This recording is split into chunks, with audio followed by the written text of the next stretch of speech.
The reason I wanted to talk with you about what you've trained your mind and body to do is because I'm experiencing something with my son right now. He's been having a hard time sleeping, and he wakes up frequently as he goes to bed. He wakes up in the middle of the night and he gets worried and he gets scared, and then he has to go to the bathroom and he wants to check, and he's just gotten into this habit of waking up in the middle of the night and then thinking because he's up that it's time for him to be awake and for him to be worried and concerned and everything else that's going on.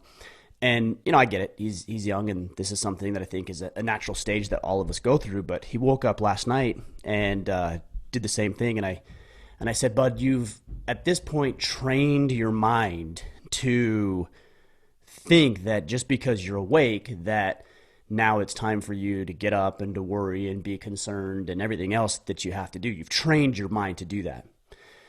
What you need to do is you need to retrain your mind. You need to reprogram what these stimulus mean. So when you wake up, you need to reprogram that the stimulus is not that I need to get up, but that I just need to lie here, maybe read a book, think about good things, and then just go back to sleep. But you've programmed yourself to stay awake longer than you need to, and it's hindering your sleep and everything else. Now, I know this might sound like a trivial example, but if you really think about this in the context of how we as men live our lives, we're not all that different as grown men. We have programmed our minds and our bodies to behave a certain way, to carry out certain actions, and therefore produce the inevitable results. We've conditioned ourselves to produce what it is we're after, or what we receive. This is towing on the line of Sam Harris's free will thing a little bit, where he talks about we don't have free will. We've just been conditioned to behave and respond a certain way through our culture and our experiences and the lessons that we've learned and how we've programmed and hardwired our brains to behave and think a certain way. So we've hindered our free will. Now, I don't think that's entirely true. I do believe each and every one of us has the ability to think differently simply because we want to or we decide to. So I do believe in free will, but I think in a lot of ways it's maybe not as free as maybe we once thought. It's not. It's more. It's controlled. It's more dictated through our actions and our behavior. So if you're not producing the results that you want in your life, let's say it's your body or your relationship or your bank account or your business or whatever facet of life that you might be dealing with, then know that it's simply because your brain is behaving a certain way and you've hardwired it so frequently and so often and for so long that you naturally and inevitably carry out the orders that your brain says, and therefore you continue to produce the same results over and over and over again. So as I was talking with my son, I said, you need to retrain your brain to respond differently to the stimulus of waking up in the middle of the night. And he said, it's hard, Dad. I just want to get up and do the thing. Of course it's hard. And guys, that's the point you need to understand, is that when you're experiencing something that you've experienced in the past, your natural inclination is just to carry out the operating procedures that you've been using so long. It's going to take effort. It's going to take a lot of work. It's going to take time. It's going to be difficult to re-imprint a new set of operating procedures in your mind. This is very similar to the concept of a thermostat on the wall. All right, think about it. We go up to that thermostat and we control the temperature, high, low, cool, hot, based on our level of comfort. And then the heating or the air kicks on in our house because the thermostat is telling it what it should be set at. And then we have the power to go in and set that thermostat. Your mind is the thermostat. You have the power to control and dictate what your mind is doing, and then it's going to carry out based on the operating instructions that it receives and the stimulus and the response and everything else. So if you want a new result in your life, then you need to have a different thought. You need to retrain it to do something different. There's a great quote by Archilochus. He says, "We don't rise to the level of our expectations. We fall to the level of our training. You have trained yourself to behave a certain way. I have trained myself to behave a certain way. And there's elements of my life where my training actually works very, very well, and it produces the results that I want. There's other areas of my life where my training isn't as good or thorough or efficient and effective as it could be. And therefore, I'm producing those results. Now, this should give us hope, because rather than relying upon luck or fortune or some set of circumstances beyond our control for success in our life, it's systematic. It's just a process. It's an equation. And if we put new variables into the equation, new inputs, then the output will inevitably be produced. Like, we don't have to rethink this. We don't have to overthink it. We don't have to reinvent the wheel. All that we have to do is change the coding, and then the result will be different. So if we're talking about retraining your brain to thrive and to dominate and to succeed in every facet of your life, how do you do that? Number one, you introduce new information. This podcast is a great resource for that. You're hearing things that some things you agree with, other things that you don't, some you've never heard, some are new concepts, some are challenging the way that you currently think. And even if you ultimately disagree, that challenging will begin to reprogram the way that you think about life and the behaviors that go along with your thought process. So introduce yourself to new information. Read great books. We've had dozens, if not hundreds at this point, of New York Times best-selling authors. We've had warriors and scholars and astronauts and athletes, you name it. We've had them on the podcast, and these guys are thriving and succeeding. And if we want to retrain our minds to do the same thing, then we can take that information they have available and implement it in our life. It's a very simple and effective process. It takes time. It's not easy. It won't happen overnight. But if you continue to put new information into the 6 inches between your ears, you will inevitably produce different results. The next suggestion I would give you is that you need to surround yourself with the right people. If you're surrounded by people who reinforce your current thought process, your current poor behaviors, then don't be surprised when you aren't capable of producing different results. It's just not possible. It's not possible if you have the wrong people around you. So consider building up your band of brothers. Inventory your current circle. Ask who should be there. Ask who shouldn't be there. Ask how you might introduce somebody else into your circle that might help you achieve what it is that you want to achieve in your life. The next thing is to invest in yourself. And I've talked about information, and this kind of falls in line with putting new information into your brain, but invest. Spend money and time and energy and resources into hiring coaches, hiring mentors, going to conferences when that begins to be a thing again. The more that you invest in yourself, the more that will be returned to you. A lot of people think, well, I don't need to hire a coach. I don't need to hire a mentor. I don't want to pay for this product or this service. I want to do it myself.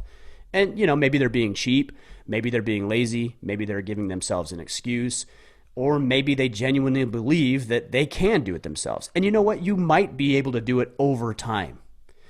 But hiring a coach, hiring a mentor, purchasing a course, going to a conference, learning from a mentor or somebody who's done it before will speed up the process and will cost you significantly less over long periods of time than had you done it yourself. Invest, guys. I can't tell you how much you need to invest in yourself. For a long time, I had that same thought process that, I'm just going to do this myself and I don't need to pay somebody else to teach me how to do it. And I struggled. Man, I floundered around like a fish out of water, flopped around trying to figure out how to grow the business and how to thrive and how to succeed and how to do this thing right. And I just struggled. So I would suggest that you don't do that. And you don't do that as quickly as possible, that you begin to invest in yourself, hire the right people, get the right courses, put the right information in your mind. And then the last strategy I'd give you, and we can go on forever and ever, but I want to give you these 4 strategies. Again, it's great information it's having the right circle around you, it's investing in coaches, mentors, conferences, and courses. And then the 4th component is making sure that you're doing your after-action review.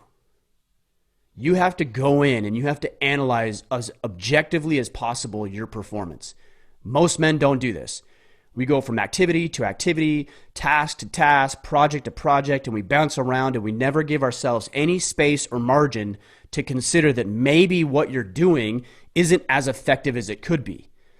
I learned this in the military. Those of you who are in the military or LEOs, first responders, you're very familiar with the after action review. It's going through an exercise or a training or a program or a project, anything that you might be working on, and then reviewing it and asking yourself, was it successful? Did it work? Did it not work? Where did I thrive? Where did I fall behind? How can we improve? What should we do better next time? What resources do we need? What assets do we need to make sure are allocated and put in the right places in order to achieve the desired result? And you need to do it as objectively as possible, meaning that you need to be critical of how you're performing. Because if you never learn to make the connections between your thought process and the way that you're carrying out your orders and executing on your tasks, if you haven't learned to sync those up with your results, then you're not really giving yourself a chance to put new variables into the equation that might actually produce a different result. So make sure that after everything that you do, whether it's a conversation with your wife, coaching your son or your daughter's sports team, having a project at work, a conversation that needs to be had that might be difficult, taking on a new task, starting a new business, balancing your bank account, after everything that's important to you, review and analyze if you're doing it effectively. And you're going to find out that you're not. That regardless of the performance and the success that you've been able to enjoy, there's always ways to improve, even if it's just incremental improvements in your efficiency and your effectiveness. When you do this, you will be better off. You will be better off. And you will begin to rewire and retrain your brain to dominate, to thrive, to succeed, where for the past 10, 20, 30, 50 years, you haven't ever produced the results that you want. The last step, guys, is you've got to take action. You've got to take action. It's not going to be easy. It's going to be awkward. It's going to be uncomfortable. The other day I was playing catch with one of my sons, and I'm right-handed, so I'm throwing right-handed. And then he's like, "Dad, we should throw left-handed to see how we can do." And of course, I throw with my left hand, and I feel so awkward. It feels awkward and uncomfortable. It wouldn't if I traditionally did it that way. I'd get used to it. I'd get accustomed to it. But because I never use my left hand, it's new, it's foreign, it's different. It feels weird, it feels awkward, and it's very inefficient. This is the same thing with every element of our lives. It's very, very inefficient to retrain yourself to think about something differently, to do something different. But through the strategies I shared with you, the 4 or 5 strategies that I just gave you a minute ago, you will begin to hardwire these thought processes, these ideas, and then again, produce the results that you're after. So I want you to consider, as we wind things down today, in what part of your life do you need to produce different results? Are you struggling in your marriage? Have you not been able to connect with your kids? Are you overweight? You got a spare tire around that midsection that you've got to lose? Is your bank account in the red? Like, what is it that you specifically need to address? And then as you begin to document and write these things down, the next thing I would have you do and consider is, what activities or conversations or thought processes or beliefs have led me to produce, we'll call it, less than favorable results. This is not a comfortable exercise, because you need to admit your own inadequacies. You need to admit to yourself and potentially even other people that you aren't as good as you thought you were. But if you want to improve, these are the truths that you need to face. You need to look at it objectively, and you need to tell yourself, I'm not as good as I once thought I was. And you need to identify exactly why that is, so that you can begin to replace the destructive and damaging thoughts with things that are going to serve you, things that are going to help you, things that are going to help you grow, having the right people in your corner, surrounding yourself with new information that's going to help you thrive, going to conferences, investing in courses, doing your after action reviews, and everything that I shared with you over the last, 15 minutes or so. Guys, this is very, very important. And the beautiful thing about it is that it's entirely within your control. It's not outside of your control. The results that you're producing, although there are some outside factors and forces at play, I won't deny that, but it's largely within your control. And it all starts right here with what you've trained your mind to do. So I'm going to keep working with my son, and I'm going to keep telling him to train his response and his ability to do something different when he's experiencing a certain stimulus, in this case when he's waking up in the middle of the night. But we're going to work through it, and I encourage you to work through it. I'm going to continue to work through it in my life, and we're all going to be better off for it. On that note, if you are interested in surrounding yourself with the right people, then I would also consider checking out the Iron Council. This is our exclusive band of brothers where we have these types of conversations. We have assignments and challenges. These guys operate in 12 to 15-man teams, all working together to identify their objectives, to hold each other accountable. There's a lot of success that comes in banding with other men, like I had mentioned earlier. So if you are interested in that, head to orderofman.com/Iron Council. You can watch the new intro video that we just did and lock in your spot. All right, so that's it, guys. Train that brain to thrive, to succeed, to dominate in every facet of life. And we do that by acknowledging that we're falling short, by figuring out where exactly we're falling short, and then reconditioning, reprogramming, resetting the thermostat to the type of result that we want to produce. All right, guys, we'll be back next week for another interview. I've got some great ones lined up, so make sure you subscribe, leave us a rating and review, and we'll catch you guys next week. Until then, go out there, take action, become the man you are meant to be.